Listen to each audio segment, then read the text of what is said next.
अस्सलाम वालेकुम नाजरीन, मैं हूं अनीसा और आप देख रहे हैं न्यूज़ विद अनीसा चैनल। नाज़रीन इकराम, सुशांत सिंह राजपूत की मौत के बाद उसकी मौत को कत्ल की इन्वेस्टिगेशन में तब्दील किया गया। उसकी मौत की पूरी इन्वेस्टिगेशन कत्ल के पैमाने पर की गई।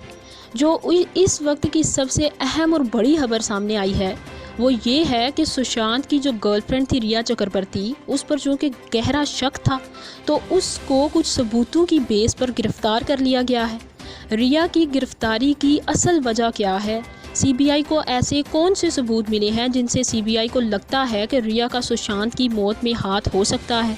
और फिर सिर्फ रिया को ही नहीं नाजरीन, उसके भाई को भी गिरफ्तार किया गया है।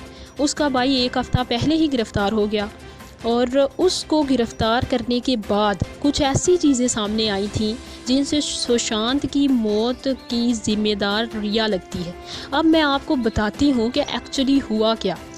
आगे बढ़ने से पहले अगर आप चाहें तो मेरे चैनल को सब्सक्राइब कर दें और बेल के बटन को भी प्रेस कर दें ताकि मज़ीद आने वाली वीडियोस आप तक पहुँच सकें।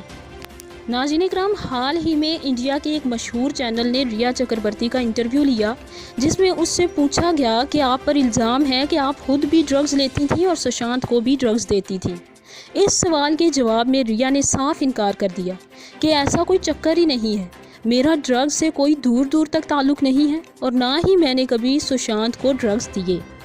अब जो गिरफ्तारी हुई है ना मोहतरमा की, वो इस वजह से हुई है कि ड्रग प्रोड्यूसर्स और ड्रग्स माफिया के साथ ताल्लुकात थे। अब ये पता कैसे चला? नाज़रीन, हुआ ये कि जब रिया के भाई को गिरफ़्तार किया गया तो रिया के भाई के मोबाइल में से व्हाट्सएप चैट्स पकड़ी गईं जो कि रिया और उसके भाई के दरमियान बात हो रही थी और जो गुफ्तगू हो रही थी वो ड्रग्स के मुतालिक थी, ड्रग्स के लेन देन से मुतालिक कि रिया ने ड्रग्स सुशांत तक पहुँचाए या नहीं पहुँचाए वगैरह वगैरह। फिर नाज़रीन उसके बाद सीबीआई ने अपना रुख दूसरी तरफ भी मोड़ लिया। पहले सिर्फ मर्डर पर तहकीकात हो रही थी, उसके बाद तहकीकात होना शुरू हो गई कि इस मर्डर में कहीं ड्रग माफिया भी तो इन्वॉल्व नहीं। फिर बात आगे बढ़ी, उन्होंने रिया की भी व्हाट्सएप चैट्स हैक की, उसके मोबाइल में से डाटा कलेक्ट किया।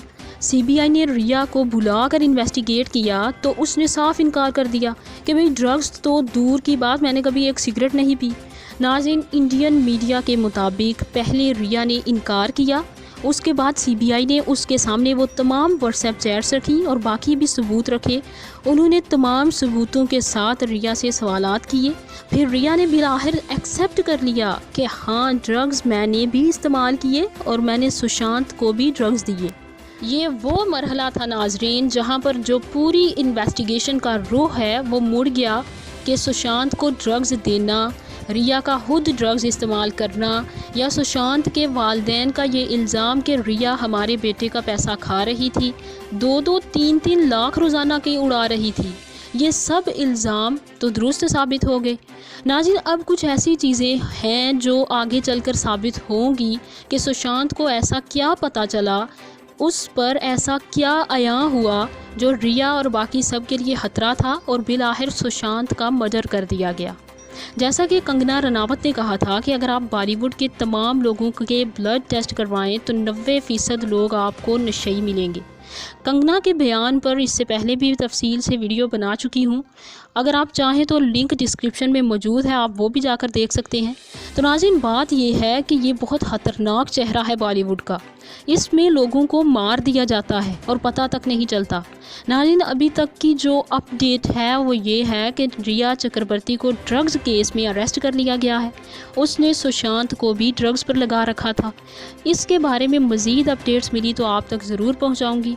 फ़िलहाल इतना ही। वीडियो अच्छी लगे तो लाइक एंड शेयर ज़रूर कीजिएगा एंड अगेन अगर आप चाहें तो मेरे चैनल को सब्सक्राइब कर दें और बेल के बटन को भी प्रेस कर दें ताकि मज़ीद आने वाली वीडियोस आप तक पहुंच सकें।